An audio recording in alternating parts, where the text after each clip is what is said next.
Well, bila kuchoka bila kukoma, tuko hapa Burundi, mimi Kitabu pamoja na Nepo, tuko hapa kwa ajili ya kuiwakilisha Clouds Media katika kongamano hili la vijana kwa maana ya Continental Dialogue, mahususi kwa ajili ya vijana wa Kiafrika kuweza kujadili vitu vyao na mwendeleo wao, maendeleo yao kiujumla, lakini pamoja na wanawake, bila kusahau na viongozi wote na wadau wote ambao wanahusika kwa hapa na pale katika maeneo ambayo yanaenda kutoa maamuzi ya maendeleo kwa makundi haya kwa maana ya vijana pamoja na wanawake. This time around kongamano hili ni mahususi kwa ajili ya kuangazia sasa rasilimali za maji, uongozi shirikishi, bila kusahau amani.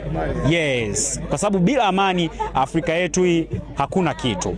Aneni rekodi ni rafiki yangu, huyu nimekutana hapa Burundi, lakini huyu ni Mtanzania kwa sababu ni Mburundi aliyesoma Tanzania, chuo chetu cha ardhi. Imagine hiyo story hapo, kwamba ni Mburundi lakini aliapply chuo cha ardhi. Huyu next time tutakuwa naye, lakini kuanzia leo tarehe 10 mpaka tarehe 12 it's all about Continental Dialogue.